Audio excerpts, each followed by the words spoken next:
আসসালামু আলাইকুম। আশা করি আপনারা সবাই ভালো আছেন। বর্তমান পুঁজিবাজারে এই করুণ মার্কেটে আপনারা কিভাবে টিকে থাকবেন? এই কঠিন মার্কেটে আপনারা কিভাবে টিকে থাকবেন বা আপনাদেরকে আসলে কি বলা উচিত? এই বিষয়গুলো একটু জানা জরুরি আপনাদের। যারা ইনভেস্টমেন্ট পলিসি নিয়ে থাকেন তাদের জন্য ভিডিওটা খুবই গ্রহণযোগ্য হবে। এই ভিডিওটা খুবই ভালো লাগবে তাদের কাছে যারা ইনভেস্টমেন্ট পলিসি নিয়ে থাকেন। কিন্তু যারা ট্রেডিং করতে চান বা করেন তাদের জন্য এই ভিডিওটা খুবই যন্ত্রণাদায়ক এবং পীড়াদায়ক হতে পারে। আপনারা চাইলে ভিডিওটা অ্যাভয়েড করতে পারেন। আর আমার শুভাকাঙ্ক্ষী যারা আছেন তারা আমার ভিডিওগুলো অবশ্যই শেয়ার করবেন। এই ভিডিওটা অবশ্যই শেয়ার করবেন যাতে অনেক বিনিয়োগকারীর কাছে পৌঁছায়। প্রথমে আমি আসি স্মার্ট মানি এবং টেকনিক্যাল অ্যানালাইসিস, এই দুটো বিষয় নিয়ে আমি কথা বলবো। তারপর আপনাদের কী করা উচিত। স্মার্ট মানি আমাদের পুঁজিবাজারে কিছু ইংরেজি শব্দ আছে, যেমন stop loss, smart money, SMC. তারপরে যাই সাপোর্ট, রেসিস্টেন্স, ম্যাকডি, হিস্টোগ্রামের বার, মুভিং অ্যাভারেজ, আরএসআই। এই সবগুলো ইংরেজি শব্দ তো, এবং এগুলো ছোট ছোট শব্দ, এগুলোর ব্যাখ্যা আরও বড় বড়। সবগুলোর বাংলা অর্থ হচ্ছে আপনার টাকাটা কীভাবে খেয়ে দেবে, ক্ষুদ্র। এইগুলো সবগুলোর বাংলা, ইংরেজির বাংলা করলে একটা অর্থ দাঁড়ায়। অর্থটা হচ্ছে ক্ষুদ্র বিনিয়োগকারীর টাকা কীভাবে মেরে দেওয়া যায়। এগুলো সবগুলোর বাংলা। তার এসএমসির নির্দিষ্ট স্মার্ট মানি ক্যালকুলেশনের নির্দিষ্ট আর একটা বাংলা ওয়ার্ড আছে, বাংলা অর্থ। স্মার্ট মানির বাংলা অর্থ হচ্ছে সংঘবদ্ধ কারসাজি চক্র। এটার বাংলা অর্থ হচ্ছে এটা। কেন, কী জন্য সেটা ব্যাখ্যা দিচ্ছি আমি।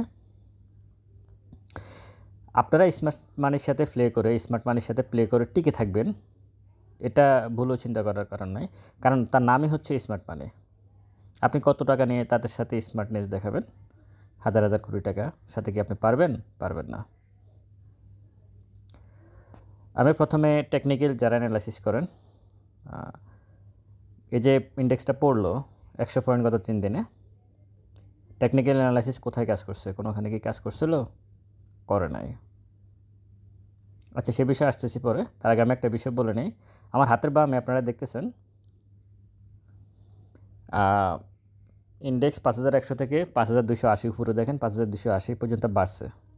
মাঝে মাঝে লাল কিছু ক্যান্ডেল আছে, সবুজ ক্যান্ডেল দিয়ে আস্তে আস্তে করে উপরে গিয়েছে, কিন্তু গিয়েছে 180 পয়েন্টের মধ্যে একটা না, কিন্তু বাড়ছে। মাঝে মাঝে ইন্ডেক্স মাইনাস হয়েছে, কিন্তু উপরের দিকে গেছে। এই 100 পয়েন্ট ইন্ডেক্স প্লাসে আপনি যতটুকু ট্রেডিং করে প্রফিট করছেন, হ্যাঁ, এখানে আপনার প্রফিট হয়েছে। ঠিকভাবে ট্রেডিং করতে পারলে এখানে আপনি প্রফিট করছেন, এটা সত্য। আমি ধরে নিলাম আপনি এই 5100 থেকে 5280, এই 180 পয়েন্টের মধ্যে আপনি 1 লাখ টাকা প্রফিট করছেন। কিনছেন, বিক্রি করছেন, 1 সপ্তাহ গ্যাপে বা 5 দিন গ্যাপে বা 7 দিন গ্যাপে আপনি কিনছেন, বিক্রি করছেন, প্রফিট করছেন 1 লাখ টাকা। গত 3 দিনে আপনি তার ওই শেয়ারগুলোর হাতে রাখেন না, যেহেতু আপনি ট্রেড করেন। আপনি আবার নতুন করে কোনো একটা শেয়ার এন্ট্রি নিয়েছেন। গত 3 দিনে আপনি দেখেন আপনার পোর্টফোলিওতে যে 1 লাখ টাকা লাভ করছেন, সেটা তো গেছে আরও 1 লাখ টাকা লস হয়েছে। আমার কথা আপনি বিশ্বাস করার দরকার নাই, আপনি আপনার পোর্টফোলিওটা চেক করুন দয়া করে, তাহলে উত্তর পেয়ে যাবেন, বিশেষ করে যারা ট্রেড করেন। এবার আসুন কী বলে, ইনভেস্টমেন্ট ভালো স্টক যারা কিনে ডিভিডেন্ড বেস, তাদের কথা একটু বলি, ওনারা কী অবস্থা আছে।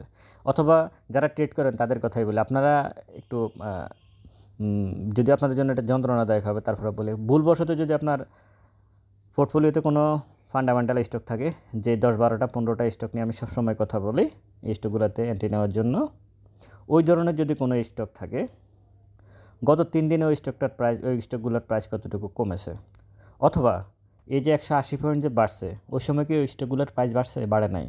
আবার এখন যে 100 পয়েন্ট কমেছে, এখানে কি ওই স্টকগুলোর প্রাইস কমছে? কমে নাই, কোনোটাই হয় নাই, বাড়েও নাই, কমেও নাই। এখন ট্রেড করতে গিয়ে আপনি প্রথমে ইন্ডেক্স বাড়ছে, সেখানে 1 লাখ টাকা প্রফিট করছেন, উদাহরণস্বরূপ যদি আমি বলি, এখন 100 পয়েন্ট মাইনাস এসে 2 লাখ টাকা লস হয়ে গেছে। এটা ভালো না। একই জায়গায় চুপচাপ বসে থাকবেন, ভালো স্টকে এন্ট্রি নিয়ে, ইন্ডেক্স যেদিকে যাক আপনি ক্যালকুলেশন করে ভালো স্টকে এন্ট্রি নিয়েছেন, দাম ইন্ডেক্স বাড়লেও বাড়তেছে না, কমলেও পড়তেছে না, একই জায়গায় আছে, এটা ভালো। আগে এটা ক্যালকুলেশন করেন। আর ভালো স্টকের প্রাইস কখনো ইন্ডেক্সের উপর নির্ভর করে বাড়ে না, এটা বাড়ে ডিভিডেন্ড অথবা ইপিএসকে, বেশিরভাগ ডিভিডেন্ডকে কেন্দ্র করে প্রাইস বাড়ে, যতটুকু বাড়ে, না বাড়লে নাই, কিন্তু ডিভিডেন্ডকে কেন্দ্র করে প্রাইস বাড়ার ভালো স্টকগুলো ওইগুলোই হচ্ছে সাপোর্ট জোন খুঁজে এন্ট্রি নিতে হবে। সময়, ভালো স্টকের এন্ট্রি নিতে হয় সময় দেখে, কোন সময় আপনি এন্ট্রি নেবেন। ভালো স্টক কখনো ইন্ডেক্স কোথায় গেল, কী অবস্থায় গেল এটা দেখে এন্ট্রি নেওয়া হয় না। তো যাদের পোর্টফোলিওতে ভালো স্টক আছে তারা কিন্তু কোনো রকমের কোনো গ্যাদারিংয়ে নেই এই মুহূর্তে, অথবা যারা ট্রেড করেন তাদের পোর্টফোলিওতে যদি কোনো ভালো স্টক থেকে থাকে, আমি যেই ভালো স্টকগুলোর নাম বলি ওগুলো কিন্তু প্রাইস কোনোভাবে কমে নাই, একই জায়গায় আছে, হয়তো 3% 5% কমতে পারে, কিন্তু একই জায়গায় আছে। এবং আপনি নিশ্চিত আপনি এখন ওই স্টকটা নিয়েই স্বপ্ন দেখেন, ওই ভালো স্টকটা নিয়ে। বাকি যেগুলো গত 3 দিন আপনার স্বপ্ন কিন্তু হাওয়া হয়ে গেছে। বা খারাপ যে স্টকগুলো নিয়ে আপনি এতদিন খুবই গর্ব করে ট্রেড করছেন, প্রফিট করছেন আর খুবই উৎফুল্ল ছিলেন, এখন ওগুলো কিন্তু আপনার ওই উৎফুল্লটা কিন্তু হাওয়ায় মিলে গেছে। ওই যে ভালো স্টকটা আছে এখন ওটাকে নিয়ে স্বপ্ন দেখেছেন, ওটাকে কীভাবে সেল করে ওগুলাকে কীভাবে অ্যাভারেজ করবেন বাজে স্টকগুলোকে, এখন মাথায় এটা ঢুকছে আপনার। এটা সব সময় হবে। আপনারা একটা কথা মনে রাখবেন, ইন্ডেক্স যখন বাড়বে তখন আপনি ট্রেড করে লস করবেন। এখন যেটা ঘটতেছে মার্কেটে সেটা হচ্ছে ইন্ডেক্সে যে আমার হাতের বামে দেখেছেন 180 পয়েন্ট বাড়ছে, এই সময় আপনার এখন যেটা ঘটতেছে সেটা হচ্ছে 180 পয়েন্ট বাড়ার পরেও আপনার শেয়ারের দাম যতটুকু বাড়ছে 100 পয়েন্ট কমাতে আপনার শেয়ারের দাম তার থেকে বেশি কমছে। এটাই তো সত্য, তাই না? এখন ঠিক মার্কেট যখন আপ ট্রেন্ডে যাবে, উপরে যাবে, যখন খুব উপরে যাবে, তখনও কিন্তু ইন্ডেক্স একটা না উপরে যাবে না, তখনও কিন্তু মাঝে মাঝে কারেকশান হবে, উপরে যাবে, কারেকশান হবে, আবার উপরে যাবে। তখন যেটা ঘটবে সেটা হচ্ছে ইন্ডেক্স বাড়লে আপনার শেয়ারের প্রাইস যতটুকু বাড়বে, তখন ইন্ডেক্স কমলে, মার্কেট যখন আপ ট্রেন্ডে যাবে তখন ইন্ডেক্স কমলে আপনার শেয়ারের প্রাইস ততটুকু কমবে না, তার থেকে কম কমবে, কিন্তু কমবে। ইন্ডেক্স যতই উপরে যাক, আপনি যদি সঠিকভাবে ক্যালকুলেশন করে শেয়ার নিতে না পারেন, আপনি তখনও লস করবেন। এটা মনে করার কোনো কারণ নাই যে মার্কেট এখন পড়ে আছে, এখন লস করতেছি, ঠিক আছে, ইন্ডেক্স ভালো হলে তখন প্রফিট টেক করে নেব। কিন্তু খুব বেশি দ্রুত অ্যাগ্রেসিভ ট্রেড যারা করেন, খুব দ্রুত স্বপ্ন যারা দেখেন, খুব দ্রুত প্রফিট করবেন এই আশায় যারা থাকেন, তারা তখন সবচেয়ে বেশি ক্ষতিগ্রস্ত হয় যখন মার্কেট আপ ট্রেন্ডে থাকে, কারণ তখন মাথা আরও বেশি কাজ করে না। তো সব কিছু মিলাই আশা করি আপনারা স্মার্ট মানির বিষয়টা বুঝলেন। আর টেকনিক্যাল অ্যানালাইসিসে বললাম গত 3 দিনের টেকনিক্যাল অ্যানালাইসিস কোথায় চলে গেছে, হাওয়া হয়ে গেছে। আসলে মার্কেটে টিকে থাকতে হবে আপনাদেরকে কিভাবে, সেটা হচ্ছে আপনি মার্কেটের বাইরে এসে আপনার আশেপাশে বন্ধুবান্ধব, পাড়া প্রতিবেশী যারা অন্যান্য ব্যবসা করে তাদের কাছে যান। কারো হয়তো কাপড়ের দোকান আছে, কারো মুদি দোকান আছে, কারো অন্য কোনো ব্যবসা আছে। আমি চাকরির কথা বলতেছি না, আমি ব্যবসার কথা বলতেছি। পুঁজিবাজার যেহেতু একটা ব্যবসা, আমি সে কারণে ব্যবসার কথাই বলতেছি। আপনি দেখেন তারা কত পার্সেন্ট প্রফিট করতেছে বছরে। কেউ যদি একটা কাপড়ের দোকান দেয় 1 কোটি টাকা 2 কোটি টাকা খরচ করে, আমি ধরে নিলাম সে 1 কোটি টাকা খরচ করে একটা কাপড়ের দোকান দিল, সে বছরে কত টাকা প্রফিট করতেছে? নেট প্রফিট যেটাকে বলে, তার স্টাফের বেতন, অফিস ভাড়া, দোকান ভাড়া, তার নিজের পরিশ্রমের যে স্যালারি, তার নিজের খরচ সমস্ত কিছু বাদ দিয়ে তার নেট প্রফিট কত থাকে। আর পুঁজিবাজারে আমি যে বলতেছি বছরে 20 থেকে 30% প্রফিট করতে হবে, ওটার সাথে ক্যালকুলেশন করে দেখেন এটা ভালো না ওটা ভালো। এটাই হলো একটা বিষয়। এই ক্যালকুলেশন করে মার্কেটে আসতে হবে। আপনি কী চাচ্ছেন আগে এটা ঠিক করে মার্কেটে আসুন এবং মার্কেটে ইনভেস্ট করুন। তারপর দ্বিতীয় আরেকটা বিষয় আপনারা যেটা আপনার মানে টিকে থাকতে হবে সেটা হচ্ছে সমস্ত টাকা দিয়ে শেয়ার কিনে ফেলেন। এটা অনেক বড় একটা বোকামি আর ভুল। আপনি কাপড়ের দোকান দেন, আপনি অনেক অন্য কোনো স্বর্ণের দোকান দেন, আপনি কসমেটিক্সের দোকান দেন, আপনি যেই দোকানে দেন না কেন, যে কোনো ব্যবসা করেন না কেন, আপনি তো ওই দোকানের অ্যাডভান্স দিবেন, তাই না? দেখা গেছে আপনি 1 কোটি টাকা বা আপনি যদি 10 লাখ টাকা নিয়ে কোনো দোকান দেন, আপনি দেখা গেছে ওইখান থেকে 3 লাখ টাকা আপনাকে অ্যাডভান্স দিতে হয় দোকানের। তারপর 7 লাখ টাকা আপনি মাল উঠান। ওই অ্যাডভান্স থেকে কি কোনো ইনকাম আসে আপনার ডেলি? ওটা অ্যাডভান্স পড়ে আছে। ঠিক পুঁজিবাজারে সেরকম। আপনার যদি 10 লাখ টাকা থাকে আপনি 6 লাখ 7 লাখ টাকা শেয়ার কিনবেন, বাকি টাকাটা দয়া করে হাতে রেখে দেবেন।